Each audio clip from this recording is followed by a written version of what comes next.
भगवान तुम्हारे दर पे भक्त आने खड़े हैं, संसार के बंधन से परेशान हैं। बहुत अच्छा भजन आज प्रस्तुत किया ब्रह्मचारी ने। आइए मैं भी अपनी चिंता आपके सामने लेकर आया हूँ।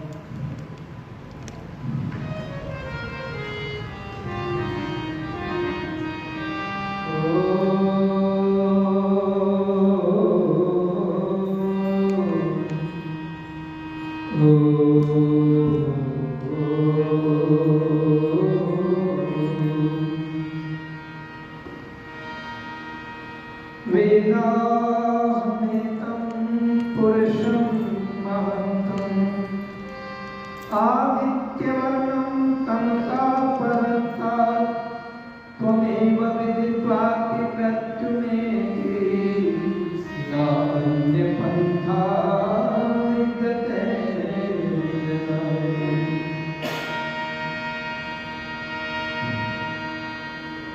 हे प्रभु तेरी शरण में हम सदा गाते रहे, गीत तेरे प्रेम से हम सदा गाते रहे। लीजिए हमको शरण में, हम सदा चारी बने। देश रक्षक धर्म रक्षक वेद व्रतधारी बने।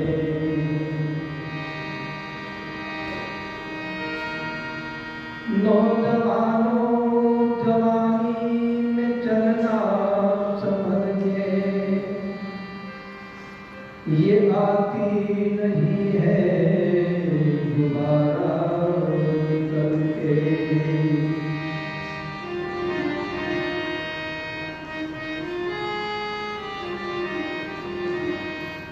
उस प्रभु की है महिमा बड़ी,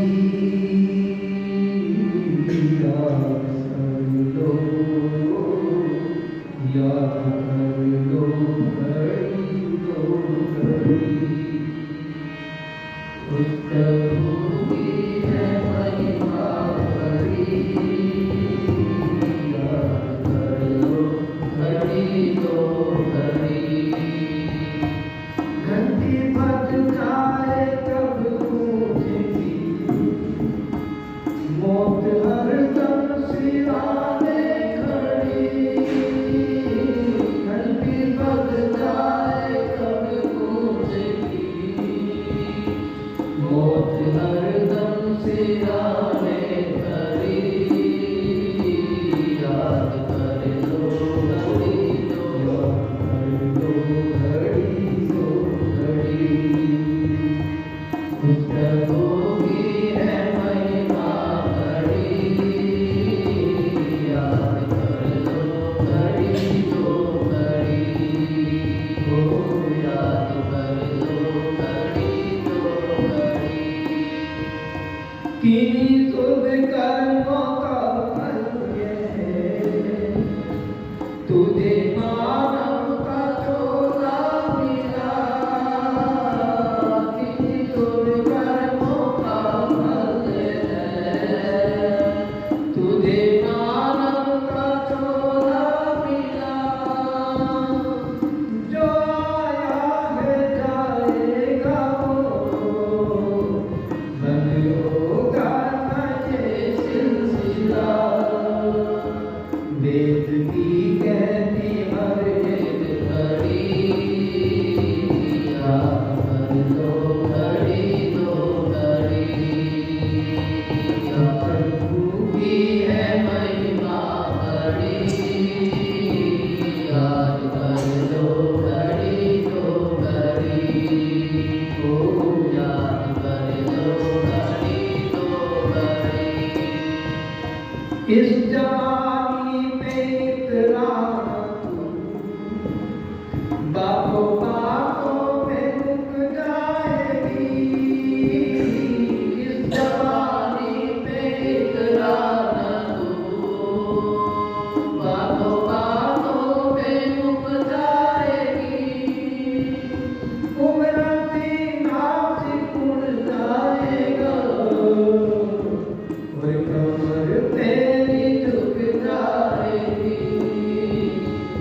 देख कर तू चलेगा छड़ी, याद कर ले घड़ी तो घड़ी। उस प्रभु की है महिमा बड़ी, याद कर ले घड़ी तो घड़ी। जो भी करना है ले आज कर, कुछ खबर प्यारे कल की नहीं। जो भी करना है ले आज कर, कुछ खबर प्यारे कल की नहीं।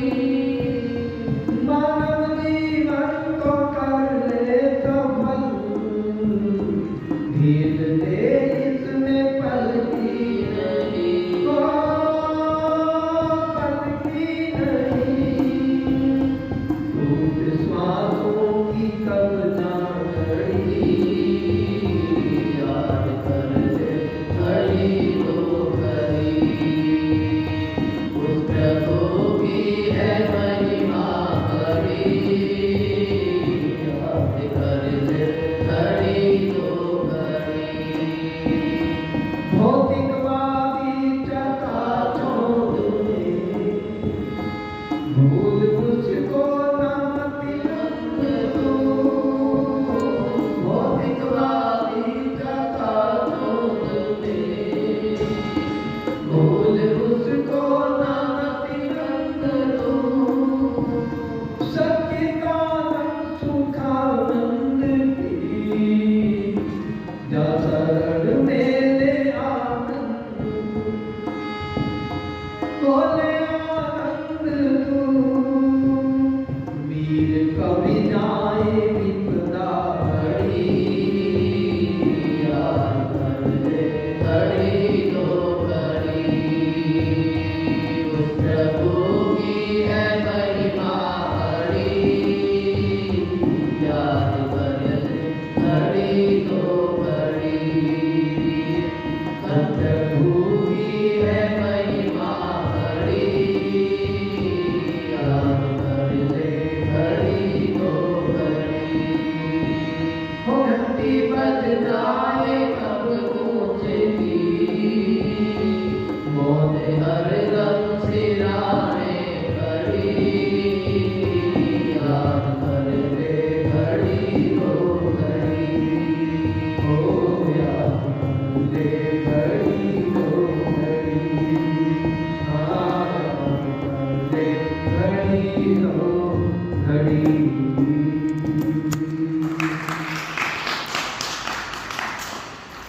व्याख्यान वेदी पर विराजमान सभी आश्रम के पदाधिकारी, हमारे बहुत ही ऋषि दयानंद को समर्पित हैं शेख रामधारी जी। शीतवान हमारे बीच में आते हैं हर संडे को, गांव से चल करके आते हैं। कितनी श्रद्धा है आश्रम के प्रति। और हमारे दैनिक अग्निहोत्री में भाई सुरेंद्र रावत जी और भाई सनी आगे जी, बहुत ही पूरा परिवार में है, यज्ञ में है। पूरा परिवार यज्ञ के प्रति बड़ी निष्ठा और श्रद्धा रखते हैं विद्वानों के प्रति। ऐसा परिवार है। हमारे भाई सनी जी परिवार के साथ आए हैं, बच्चों के साथ में। तो आना चाहिए भाई हमारे अनुराग आर्य जी और मेरे साथ में संगति करे, और सभी हमारे ब्रह्मचारीगण ब्रह्म विद्यालय से पधारे। इस हफ्ते में बहुत ही महान शूरवीर पराक्रमी योद्धा भारत केसरी मेवाड़ का स्वाभिमान महाराणा प्रताप की अपने जयंती मनाई। बहुत जगह पर उनके बलिदान को याद करते हुए उनकी जयंती पर उनका जन्मदिन मनाया। तो ऐसे महान योद्धा महाराणा प्रताप, जिसने कभी मुगल सल्तनत के सामने सर नहीं झुकाया, जिसकी पगड़ी जो है हमेशा स्वाभिमान से अपनी बुलंदियों को चूमती है। हमारे विजय आर्य जी, हमारे विश्व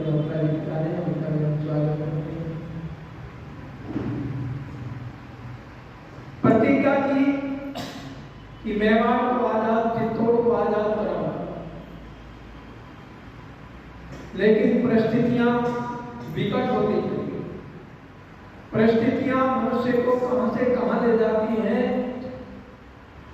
और ये परिस्थिति तो होती है। कुछ देश के गद्दार लोग होते हैं जो उन परिस्थितियों में देश के विघटनकारी तत्वों से, शक्तियों से मिलकर के देश को नीचा दिखाना चाहते हैं। ये आज नहीं हो रहा, ये पहले तो हो रहा, क्योंकि गद्दारों का छोड़ा हुआ ना अब तक खाली तीर गया। अमर सिंह को कत्ल किया, प्रताप को बना फकीर गया। तो छत्र शिवा से खपा दिए, पिंजरे में मिलता बंदा वीर गया।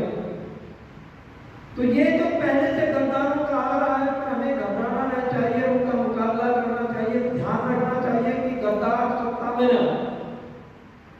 जो उनको शक्ति मिलती है, शस्त्र और शास्त्र की शक्ति से देश की रक्षा होती। ये दो हथियार बहुत बड़े हैं। इन हथियारों के बिना कोई जो है शास्त्रों के बल पर राष्ट्र का रक्षा नहीं कर सकता। राष्ट्र की रक्षा दो हथियार बहुत प्रबल है हमारे, शास्त्र और शस्त्र। जब तक शस्त्र और शास्त्र एक साथ रहे, ये देश मेरा दुनिया का गुरु कहलाया, शिरोमणि का। आज हमने शास्त्र को छोड़ दिया, शस्त्र की तरफ दौड़ गए।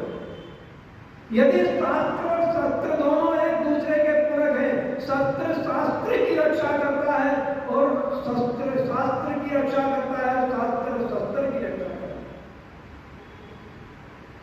हमारे सामने ऐसे बहुत सारे उदाहरण हैं, चाणक्य जैसे, जिन्होंने शास्त्र और शस्त्र दोनों की रक्षा, विश्वामित्र जैसे जिन्होंने शास्त्र और शस्त्र दोनों की रक्षा की। और राम को ऐसे संस्कार देकर के, लक्ष्मण को, भरत को ऐसे संस्कार देकर के इस राष्ट्र की रक्षा का दायित्व उनके कंधों पर डाला। तो ये छोटी बात नहीं है कि राष्ट्र की रक्षा करना बहुत बड़ा एक जिम्मेवारी। महाराणा प्रताप ने उन जिम्मेदारियों को निभाया, पर परिस्थितियां मनुष्य को विकट जगह पर फंसा देती। जब मजबूरी व्यक्ति के सामने आ जाती है तो घुटने टेकने पर मजबूर हो जाता है। हमारे बड़े सिंह जी जानकारी हमारे बीच में बता रहे हैं, बहुत श्रद्धा और निष्ठा है उस बात की। तुम्हें बता रहा था, लाचार होकर के हल्दी घाटी की पहाड़ियों में महाराणा प्रताप लाचार हो रहा है। पत्नी ने कुछ घास को इकट्ठा किया, जिसको मंडवा बोलते हैं, जो पहाड़ी इलाके में इकट्ठा होता है, उसको इकट्ठा करके 3 दिन हो गए हैं, भूख से तड़प रहे हैं, गिड़गिड़ा रहे हैं बच्चे। उसने उस घास को इकट्ठा करके उसकी वो चावल से निकाल करके उस पत्थर की शिला पर उसको पत्थर से पीस करके पद्मा ने रोटी बनाई, एक रोटी सबको दी। सबने अपनी अपनी रोटी खाली, पर चंपा सोई हुई थी, चंपा के नाम की रोटी रख दी गई।